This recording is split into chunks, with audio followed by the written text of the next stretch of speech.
Olá, telespectadores, sejam bem-vindos ao novo programa CPLP na GMN. Este ano vai ser um ano fantástico porque a GMN oferece mais um programa para vos apresentar sobre as últimas informações ocorridas na comunidade dos países da língua portuguesa, ou seja, conhecido como países lusófonos. Sou Lizinha Machado, iniciamos com a primeira informação. O capitão do Exército Brasileiro na reserva, ex-deputado Jair Bolsonaro, de 63 anos, foi empossado em Brasília, presidente da República Federativa do Brasil. A cerimônia teve apertadas medidas de segurança e as delegações de mais de 60 países estiveram presentes no evento. Colocou os olhos do mundo no Brasil e mergulhou o país na incerteza. Apontou o dedo ao PT e fez dos escândalos de corrupção que assombram o país bandeira. Sobreviveu a uma tentativa de homicídio e manteve-se firme nas duas voltas das eleições presidenciais. Quer ser o símbolo de ordem num país que diz estar governado pelo caos. Para trás, ficou um ano de manifestações em muitas cidades pelo mundo e várias declarações polémicas. Jair Bolsonaro foi o candidato polémico da extrema-direita à presidência do Brasil e é, aos 63 anos, o presidente eleito que toma posse a 1 de janeiro em Brasília. Com um número recorde de 13 candidatos à sucessão do presidente Michel Temer, esta eleição entrou para a história do Brasil como a mais concorrida. Apesar de ter sido condenado a 12 anos e 1 mês de prisão, no âmbito de um processo da Operação Lava Jato, Lula da Silva era o favorito nas sondagens das eleições de 7 de outubro. Atrás do candidato do Partido Trabalhista, seguiu o escolhido pelo Partido Social Liberal Jair Bolsonaro, acusado do crime de racismo por ter referido que os descendentes de escravos negros no Brasil não fazem nada e são inúteis nem procriam. O caminho fica aberto para Bolsonaro a 1 de setembro, quando o Tribunal Superior Eleitoral rejeita a candidatura de Lula da Silva. O PT lutou para revogar a decisão, mas acabou por mudar de estratégia e chamou Fernando Haddad para fazer o braço de ferro com o candidato do PSL, que ganhava terreno semana após semana. 6 de outubro fica marcado pelo ataque com uma faca a Bolsonaro, mas a tentativa de eliminar o candidato da extrema-direita da corrida apenas fez com que este subisse nas sondagens. Eu quero, nesse momento, agradecer a Deus pela oportunidade. A menos de um mês das eleições, multiplicaram-se protestos contra Bolsonaro sob o lema #EleNão. Apesar dos protestos em várias cidades pelo mundo, Bolsonaro soma e segue e alcança 41% das intenções de voto na véspera das eleições. A 7 de outubro, confirmam-se as expectativas na primeira volta das presidenciais e Bolsonaro vence com 46,7% dos votos. Fernando Haddad fica-se pelos 28,37%. Sem maioria absoluta, na corrida à presidência ficam apenas Bolsonaro e Haddad. Agora mais resguardado, Bolsonaro mantém a campanha, a partir de casa e recorrendo às redes sociais, que ficou marcada pela difusão massiva das chamadas fake news. Fizemos uma campanha não diferente dos outros, mas como deveria ser feita. Afinal de contas, a nossa bandeira, o nosso slogan, eu fui buscar naquilo que muitos chamam de caixa de ferramenta para consertar o homem e a mulher. A 28 de outubro, Jair Bolsonaro vence a segunda volta das eleições presidenciais com mais de 55% dos votos. Bolsonaro toma posse no primeiro dia de 2019. Com o lema Brasil acima de tudo, Deus acima de todos, vai liderar um movimento conservador no maior país da América Latina.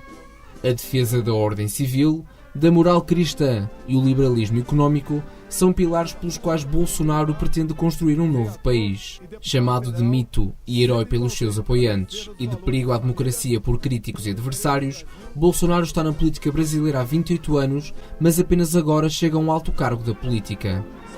É favorável ao porte livre de armas e defende que o combate à violência no Brasil deve ser feito de forma violenta pela polícia. Na política externa, não nega inspirar-se no presidente dos Estados Unidos, sendo notória a aproximação a Donald Trump. O antigo deputado Jair Messias Bolsonaro foi empossado como o 38º presidente da República Federativa do Brasil numa cerimônia que decorreu em Brasília. O presidente do Brasil, que tomou posse no primeiro dia de 2019, reafirmou querer governar sem discriminações ou divisões. Empossado 38º presidente da República Federativa do Brasil, Jair Bolsonaro discursou no Congresso em Brasília. Reafirmo meu compromisso de construir uma sociedade sem discriminação ou divisão.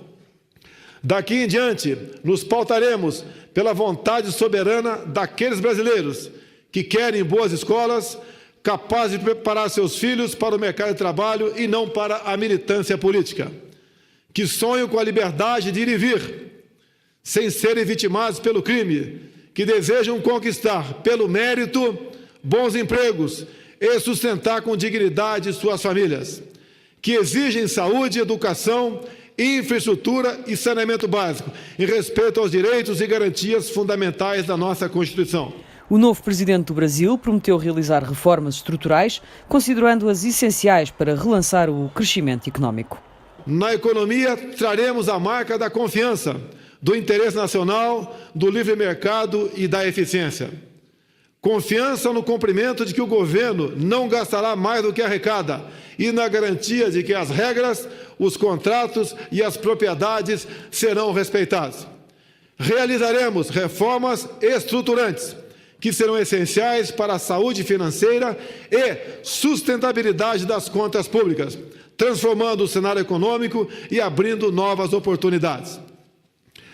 Precisamos criar um círculo virtuoso para a economia que traga a confiança necessária para permitir abrir nossos mercados para o comércio internacional, estimulando a competição, a produtividade e eficácia, sem o viés ideológico. Jair Bolsonaro foi eleito em outubro passado com 55% dos votos. O presidente da República de Portugal apelou ao exercício do voto nos 3 atos eleitorais de 2019 e considerou fundamental que haja bom senso nessas campanhas. O chefe de Estado advertiu que radicalismo, arrogâncias e promessas impossíveis destroem a democracia.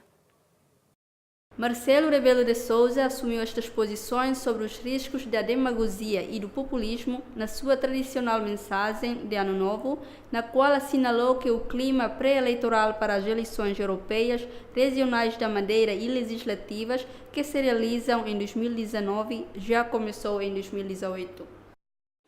As vossas escolhas irão decidir o nosso destino durante 4 anos nas eleições para a Assembleia da República e para a Assembleia Legislativa Regional da Madeira. E também muito da nossa presença na Europa durante 5 anos nas eleições para o Parlamento Europeu. O que vos quero pedir hoje é simples, mas exigente. Votem. Não se demitam de um direito que é vosso, dando mais poder a outros do que aquele que devem ter.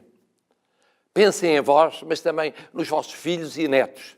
Olhem para amanhã e depois da manhã e não só para hoje. Debatam tudo com liberdade, mas não criem feridas desnecessárias e complicadas de sarar. Chamem a atenção dos que querem ver eleitos para os vossos direitos, para as vossas escolhas políticas, pela opinião, pela manifestação, pela greve.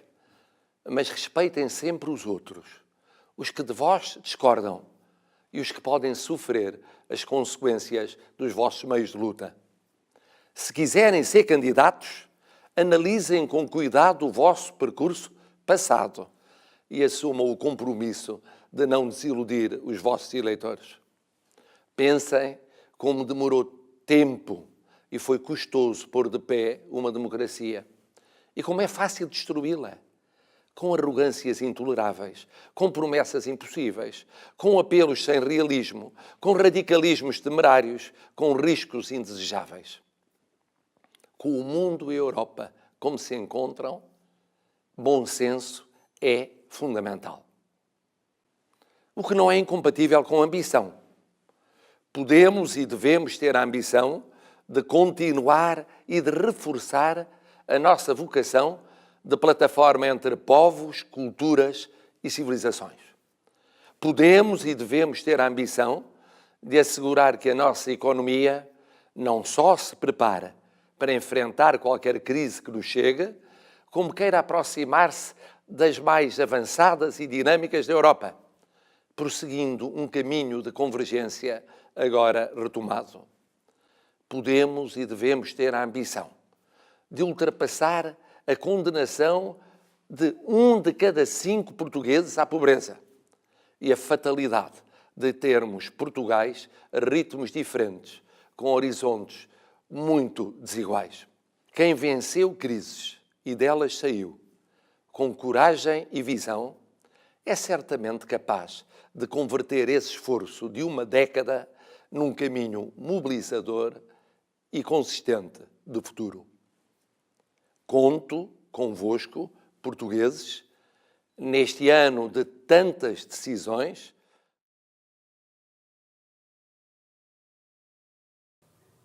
Em Moçambique, produz-se batata com fartura, mas os produtores não têm estradas para escoar e são obrigados a vendê-la ao desbarato, no Malawi, país vizinho. Se os habitantes de Mulangene pudessem escolher uma prenda, seria uma estrada nova, porque esta está a dar-lhes cabo do negócio. Há batata com fartura nesta zona de Tete, província do interior centro de Moçambique, mas falta uma estrada em condições para a escoar para o mercado. Gertrude Bond diz que tem vivido um drama. Os transportes não aparecem e não consegue vender. Lúcia Malizane diz que a solução é, cada um por si, dar um saltinho até ao Malawi, ali mesmo ao lado, para vender a produção. Este é o mercado do país vizinho, do Malawi, a que os moçambicanos recorrem para vender a batata e outros produtos agrícolas. Mas desengane-se quem pensa que é um bom negócio. Oles Gresson vende a sua produção de batata no Malawi, mas os preços são muito mais baixos. Só que não há outro remédio e é por isso que Cristóvão se faz ao caminho com a bicicleta carregada. Conta que vai vender as cenouras que produz ao Malawi todos os dias. Preferia vender em Moçambique, mas até o Longwe, o mercado mais próximo, precisava de andar 2 horas de bicicleta. E a fronteira até se passa com facilidade, o que ajuda a levar produtos de Moçambique para alimentar o Malawi. Cerca de 200 pessoas morreram em 2018, vítimas de afogamentos nas praias, rios e albufeiras, anunciou a Polícia da República de Moçambique. Do total das vítimas, 134 perderam a vida por afogamento e 60 morreram na sequência de naufrágios de embarcações registradas em diversas partes do país. Para prevenir mortes nas águas moçambicanas, a Polícia da República de Moçambique pretende formar agentes nadadores. A corporação vai intensificar campanhas de sensibilização aos banhistas, nadadores e pescadores para que prestem atenção às recomendações de segurança. Segundo a autoridade, os banhistas e pescadores continuam a não prestar atenção nas medidas de prevenção, razão que está por detrás de muitas mortes. Em Cabo Verde, as teleconsultas reduziram a 1/3 as deslocações de doentes das ilhas para consultas nos hospitais. A neurologia é a especialidade mais procurada, o que despertou a curiosidade de outros países que utilizam a telemedicina. A telemedicina tem sido uma verdadeira solução para os habitantes de Cabo Verde. As consultas assistidas com um médico à distância vieram reduzir para 1/3 as deslocações de doentes das ilhas para os hospitais. E tudo começou com uma colaboração com uma cidade portuguesa.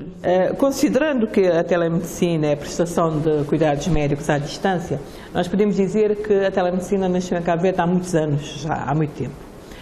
No entanto, como telemedicina mesmo, começou em 2009 com um projeto com o Hospital Pediátrico de Coimbra em que fazíamos teleconsultas com o Hospital Pediátrico de Coimbra, com o serviço do Dr. Castela. Depois, em 2012, é que tivemos, de facto, uma grande viragem estratégica da telemedicina, olhando para dentro também do país, para tentar dar resposta às ilhas que não têm especialistas. Portanto, como sabe, a falta de recursos humanos acaba por ser universal, aqui também é, mas fundamentalmente não há necessidade de ter especialistas em todas as ilhas, porque não há massa crítica, não há treinamento, portanto, não há necessidade disso. O ano passado, o Serviço Nacional de Telemedicina em Cabo Verde realizou consultas em 24 especialidades e de todas, a mais procurada é a neurologia. Toda a gente tem a sua enxaqueca, tem as suas dúvidas, quando acontece alguma coisa à cabeça toda a gente se preocupa e a demanda é maior. Mas é engraçado porque nas outras experiências que nós temos acesso no mundo, há especialidades preferenciais, nomeadamente a cirurgia, a ortopedia, a cardiologia, são as mais solicitadas. Mas cá em Cabo Verde aconteceu uma coisa estranha, portanto, é motivo até de estudo de vários colegas que trabalham esta problemática da telemedicina, porque é uma solicitação engraçada. Portanto, a neurologia tem o quádruplo ou quíntuplo das teleconsultas das outras especialidades. Atualmente, todas as ilhas cabo-verdianas estão cobertas pelo serviço de telemedicina e, apesar das dificuldades com os recursos humanos, este serviço realiza entre 500 a 600 teleconsultas por ano. Um número que significa menos despesas, como as que existem no caso dos doentes, que têm de se deslocar da sua ilha para realizar consultas nos hospitais centrais. Foram as informações dadas nesta edição. Acompanhe o programa CPLP na GMN às segundas e quintas, às 5 horas da tarde e com a repetição às terças e sextas, à mesma hora. Até a próxima!